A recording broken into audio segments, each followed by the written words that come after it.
नमस्ते। चलिए आज एक ऐसे जबरदस्त आइडिया को समझते हैं जो हमारे सोचने और जीने के तरीके को पूरी तरह बदल सकता है। ये विचार एक आध्यात्मिक प्रवचन से लिया गया है और ये पर्सनल ट्रांसफॉर्मेशन की चाबी हो सकता है। कभी सोचा है कि हमारी डिक्शनरी से, हमारी बोलचाल से सिर्फ एक शब्द, बस एक शब्द बदल देने से हमारी जिंदगी में सच्ची आजादी का दरवाजा खुल सकता है? तो आज हम इसी दिलचस्प पॉसिबिलिटी को एक्सप्लोर करने वाले हैं। एक छोटा सा चेंज, पर उसका असर बहुत ही गहरा हो सकता है। तो ठीक है, चलिए अब सीधे मुद्दे पर आते हैं और सबसे पहले उस एक शब्द को पकड़ते हैं जिसे हमें अपनी जिंदगी से निकालने की जरूरत है। और मजे की बात यह है कि इस बदलाव को किसी मुश्किल काम की तरह नहीं, बल्कि एक तोहफे की तरह बताया गया है। एक ऐसा गिफ्ट जिसे हम अपनी मर्जी से दे सकते हैं, और वो शब्द है कारण। तो देखिए, असली चैलेंज यहीं पर है। कारण ढूंढने की आदत को छोड़कर निवारण यानी सॉल्यूशन खोजने की प्रैक्टिस करना। सोचिए, ट्रैफिक में फंसने पर यह सोचने के बजाय कि मैं लेट क्यों हुआ, यह सोचना कि अब यहां से सबसे तेज रास्ता कौन सा है। मतलब प्रॉब्लम में फंसे रहने के बजाय आगे बढ़ने का रास्ता खोजना। लेकिन सवाल यह है कि आखिर ये एक शब्द इतनी बड़ी रुकावट क्यों है? ये हमें आगे बढ़ने से रोकता कैसे है? देखिए, ये प्रवचन हमें बताता है कि जब हम इस बात पर फोकस करते हैं कि कोई चीज प्रॉब्लम क्यों है, तो हम एक ऐसे लूप में फंस जाते हैं जिसका कोई अंत ही नहीं है। हम बस कारणों को गिनाते रहते हैं और सॉल्यूशन तक कभी पहुंच ही नहीं पाते। और पता है, ये जो बदलाव है ना, इसका असर सिर्फ हम पर नहीं पड़ता। जैसे जैसे दुनिया में प्रॉब्लम्स बढ़ेंगी, लोग उन लोगों को ढूंढेंगे जो सॉल्यूशन दे सकें, बहाने नहीं। वो ऐसे मुक्तिदाता खोजेंगे जो मुश्किलों से बाहर निकलने का रास्ता दिखा सकें।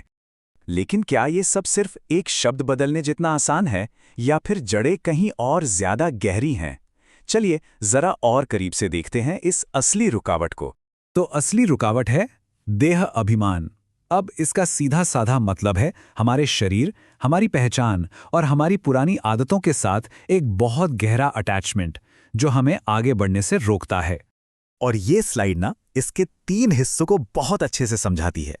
पहला है हमारे फिजिकल शरीर से जुड़ाव, दूसरा है हमारे रिश्तों और चीजों से अटैचमेंट, और तीसरा है हमारी पुरानी आदतें या संस्कार जो हमें बार बार पीछे खींचती हैं। तो ठीक है, अगर असली प्रॉब्लम ये गहरा अटैचमेंट है, तो फिर इससे बाहर निकलने का, सॉल्यूशन ओरिएंटेड बनने का रास्ता क्या है? इसका सॉल्यूशन है बेहद की वैराग्य वृत्ति को अपनाना। अब ये सुनने में शायद थोड़ा मुश्किल लगे, पर इसका मतलब बहुत सिंपल है। अनलिमिटेड डिटैचमेंट, यानी अपने मन को हर तरह के लगाव और नतीजों की चिंता से आजाद करना, एक गहरी और लगातार बनी रहने वाली भीतरी स्वतंत्रता की स्टेट। हाँ, पर यहाँ एक बहुत ही जरूरी बात है जो ये टेबल दिखा रही है।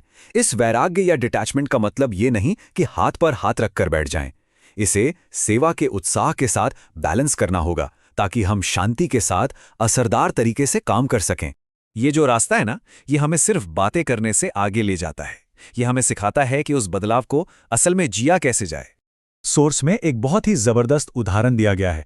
जैसे साइंस हमें गर्मी या ठंड का एक महसूस होने वाला एक्सपीरियंस देता है, वैसे ही हमारी भीतरी शांति और शक्ति दूसरों के लिए एक साफ साफ महसूस होने वाला एक्सपीरियंस बननी चाहिए। मतलब गोल ये है कि हम खुद ही भीतरी आज़ादी का एक चलता फिरता एग्जाम्पल बन जाएं, एक अनुभवी मूर्त, जहां हमारे चेहरे से शांति झलके, हमारे काम में स्थिरता दिखे और हमारी मौजूदगी ही शब्दों से ज्यादा इंस्पायर करे। और आखिर में ये फिलॉसफी हमें सिर्फ ज्ञान दे के नहीं छोड़ती, बल्कि इसे अपनी जिंदगी में अप्लाई करने के लिए एक साफ साफ चैलेंज भी देती है। तो एक बहुत ही जरूरी सवाल पूछा गया है, हमारी पर्सनल ट्रांसफॉर्मेशन की कमान किसके हाथ में है? क्या हम वक्त के बदलने का इंतजार कर रहे हैं, या फिर वो मास्टर हैं जो समय को हुक्म देते हैं? चैलेंज ये है कि सही समय का इंतजार करना बंद किया जाए और अपनी इच्छा शक्ति से उस भविष्य को जिसे हम जीना चाहते हैं, आज ही हकीकत बनाया जाए।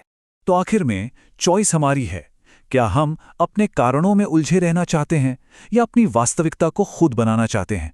और ये जबरदस्त चुनाव सिर्फ एक शब्द बदलने के होश भरे फैसले से शुरू हो सकता है, आज से ही।